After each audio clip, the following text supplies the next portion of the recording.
12 hours before Clive Davis's death, almost no one knew that he left final farewell messages to the three most important people in his life.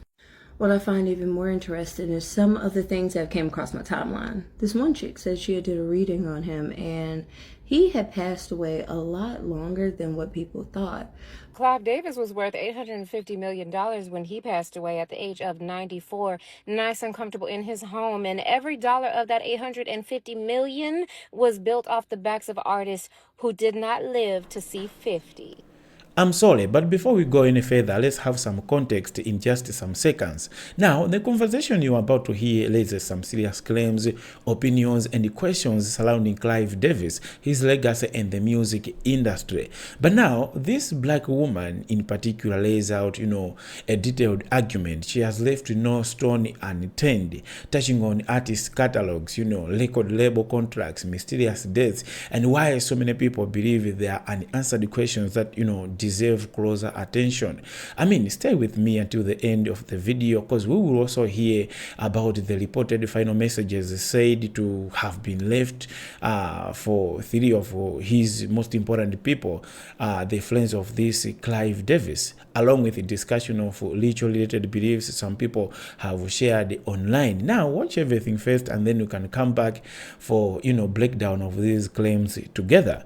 Let's dive into this. Clive Davis was worth $850 million when he passed away at the age of 94, nice and comfortable in his home. And every dollar of that $850 million was built off the backs of artists who did not live to see 50. Now, in the first video, I told y'all about the airplanes. I told y'all about the unsolved murders. I told y'all about who bought the catalogs. I told you about who kept getting the checks after the artist passed. I told you about the clauses. And I told you about the post-death releases. But baby, today we're going to talk about the artist who screamed it. Who screamed out the pattern that I'm telling you about right now. And baby, buckle up, because these are the artists who screamed it publicly, who wrote it on signs, on their bodies, had witnesses, said it with speeches, and wrote it with their own words in songs. And their fate still ended up the same way. And this is where it goes from no longer being a pattern, but to something else entirely. Let's start in 1971, okay? Motown's #1 male recording artist signed to a label who told him what to say, what to write, what to record, when to record it, and how it should sound. But then he had something to say about the war in Vietnam, about police brutality, about the state of the world. And the label told him it was the worst thing they had ever heard, and they refused to release it. He released it anyway, and it did so well that they were forced to renegotiate his contract, making him the highest earning black artist on that label. So he won that round, but the label kept coming. They altered and released his album without his consent, even after he said it was unfinished. So he left Motown. He made a comeback, won his first 2 Grammys, was on his first world tour, and was shot by his own father with a pew-pew he had given his father as a gift. Now, his daddy claimed it was self-defense, but that's neither here nor there. The label, the catalog, made the label over hundreds of millions of dollars. He fought the label his whole life, and the label outlived him and kept collecting checks off his voice and his name. 2002, Harlem. Let's talk about the artist who didn't just fight behind closed doors, but stood at a podium at a civil rights organization's headquarters one night in Harlem and said, with a minister standing next to him, recorded, documented, written down, these are his words: throughout the years, black artists have been taken advantage of completely. People like James Brown, Sammy Davis Jr., the pioneers, the real pioneers who inspired me. These artists were always on tour because if they stopped touring, they would be broke.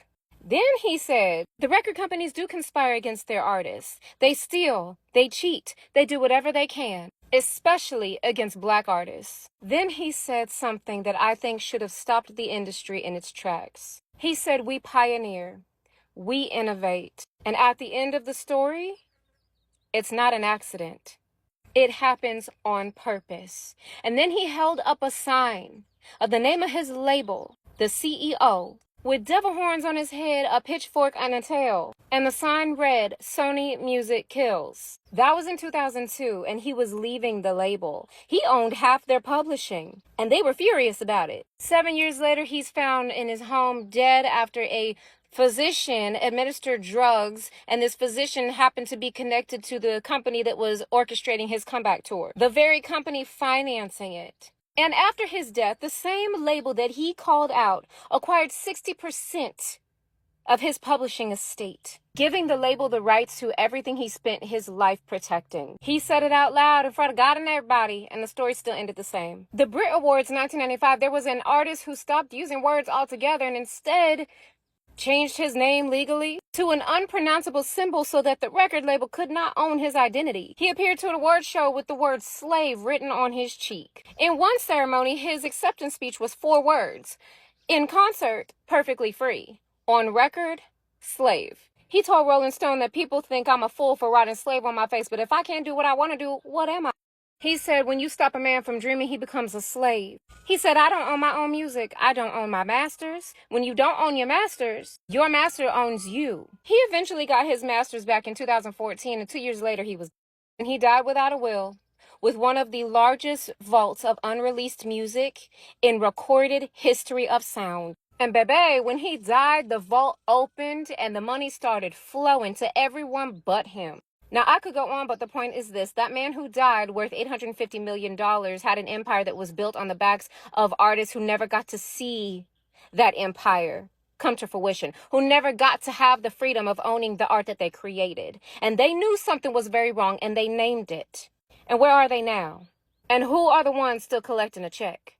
This comment is romanticizing a transaction. He did not see soul. He did not see the culture. He did not see the art. He saw the same thing that every wealthy white man that has money to invest has ever seen when he looks at black talent. He sees a return on his investment. And baby, the sooner we stop confusing the two of those things, the clearer the picture becomes. I understand the narrative that they keep trying to push is that, oh, he saw the artistry. He understood. He had the ear to hear what was there within black artists. But I need y'all to understand that every time they show y'all proof, it's just a list of black artists that he signed. What I really need y'all to do is stop asking who he signed and start asking what happened to the money generated by those artists. Because I don't know, if you ask me, being fired from one of the most powerful labels in 1973, being charged with thousands and thousands and thousands of dollars and tax evasion, and being sued for using company funds, it starts to look less like he understood black culture and black artistry and more like he saw a chance to relabel himself, because he was a disgrace.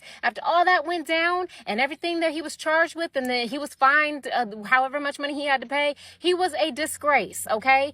So he saw an opportunity to rebrand himself, so he decided to start signing more black artists. Because I really want y'all to think, what does it take to get fired as a disgrace, get exposed for fraud, get exposed for tax evasion, have to come back, right? Use black people and signing them to a label, or signing them, giving them recognition, putting them in the forefront, and then coming back richer than you were before, dying at a worth of $850 million. What does it take to do that? I'll tell you what it takes. It takes an industry that was built to protect people like him. An industry that was built to extract from the people that look like the artists he signed, that ended up dead before the age of 50. Hello? And I'm gonna just say it. Please understand, he inherited a model. He inherited the model of white capital harnessing black talent, owning it, profiting from it in life and in death. And baby, that model is as old as this country. This is the same model that took African people from their homeland and said, you know what, we see what your bodies can do. We see what y'all's minds can produce. We see the art. We see the culture. We see the talent. We see the excellence. We're going to harness it. We're going to own it. We're going to profit from it. And when you die, we're going to keep on harnessing it. We're going to keep on extracting from it. We're going to keep on profiting. And baby, it's everywhere. It's not just in the music industry. It's not just in Hollywood. Baby, look at the NFL. Look, I ain't going to say too much about the new plantation, but Buki, please hear me when I tell you, this is not new. And it goes so much deeper than Mr. Executive that just died. So please understand when I tell you that men like this saw nothing more in black artists than a commodity and a way, an opportunity to rebrand and line their pockets, which is exactly what they did. Because tell me why most of these artists died broke. Most of these artists died not owning the rights to their own art. And this man got to die comfortably at the age of 94, worth $850 million that was built off the backs of these artists that died broke on drugs and alone. But yeah, let's talk about how his vision helped the black community. Okay. By now, you're probably aware that Clive Davis has passed away at the wonderful age of 98. Well, you have a few people who are saying RIP, while you have many saying RIH. But something that has been interesting on my timeline is some things that people have had to say. What I find even more interesting is some of the things that came across my timeline. This one chick said she had did a reading on him and he had passed away a lot longer than what people thought. But there was a ritual that had to be performed of transferring his energy, or I guess you could say his demons and spirits or whatever you want to call them, over to another vessel. And the comments were very interesting because of course they had a couple different names that they threw out. Then I came across another post a little bit similar, but she didn't do any kind of readings or whatever. She just was saying about how they had to transfer all of the things that he, in his mind, thought he was a good guy, when we know he really was the villain, the top villain when it comes to the music industry. But anyway, this is just for entertainment purposes. I don't know. I would love to hear your thoughts about it. And do you think it's a little bit of truth to it? Or finally, people can get the justice, or those ones who were robbed are finally at peace? 12 hours before Clive Davis's death, almost no one knew that he left final farewell messages to the three most important people in his life. The first was Barry Manilow. The two were friends and also longtime music collaborators. In the message, Clive thanked Barry for always trusting his judgment. Even when facing outside criticism, they still created countless classic works together. He also urged Barry not to stop creating music because of his passing, because in his view, music would always outlast human life. The second was Whitney Houston. Although the two had long been separated by death, Clive still left her a letter. He admitted that his greatest regret was not being able to offer more help during Whitney's most difficult period. One line in the letter moved many people. If there is another life, I will still bring you to the world stage. The third was his daughter, Lauren Davis. Clive thanked her for her years of understanding and support. At the same time, he expressed deep apologies for missing her birthdays, graduations, and family gatherings. Perhaps until the very last moment of his life, what he could not let go of the most was still these most important people. Well, there you have it. Now, as you have heard throughout this video, there are three major claims that have, been circulating online, and they have certainly, sparked a lot of discussion. By the way, these are just claims, and there are many of them. As you watched the video, hearing those, speakers, there are more claims. But since they're just claims, there's no way we can discuss all of them. Let's just have three, which I feel like, yeah, there are many ones. Now, the first claim comes from the woman whose presentation you have heard for so long. She has spoken, almost maybe 70% of this video. Now, she argues that there is a pattern within the music industry where record labels continue to profit from artists long after they die. I mean, after you've died and, your talent, there are people who are enjoying from it, not your relatives. Because, yeah, we know whenever somebody dies, there is something which is left, but maybe the family members, the children, maybe the wife, or are the ones who are entitled to enjoy those things. But now, if somebody else comes to enjoy what belongs to you after you've died, and those people you are not related, yeah, that's why there are, questions that are arising. Otherwise, she points to record contracts, ownership of music catalogs, and several high-profile artists' deaths as reasons why she believes people should question how the industry has operated for decades, for a long period of time. Now, those are her claims, by the way, and many people online are debating whether they reveal a troubling pattern or simply, connect and related, events.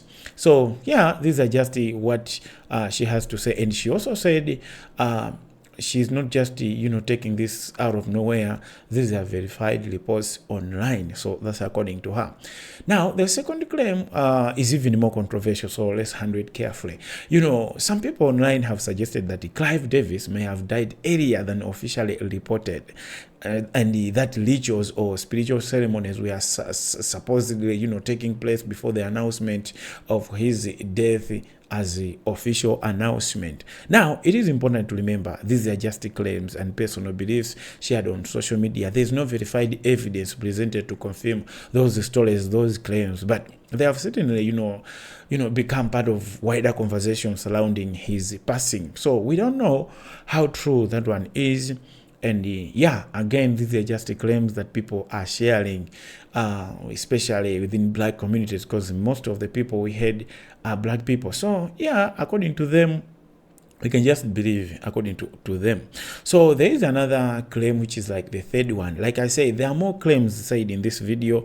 There are more claims surrounding his death. But yeah, let's just have 3. Let's not waste more time, because these are just claims. They're not really verified things. So I hope you understand me. Now, a third claim says that around 12 hours before this guy, died, Clive Davis, like, he left farewell messages for 3 of the most important people in his life. Now, according to the story, those messages expressed, some sort of gratitude and regret and appreciation toward the people who had played significant roles in his personal and professional journey. So whether viewers believe that account or they don't believe, but it has added another emotional layer to the discussion surrounding his legacy. And at the end of the day, videos like these remind us that it's always worth separating verified facts from opinions, verified facts from speculation and personal interpretations. Some of the points raised deserve some, serious discussion, but, we really need to pay much attention.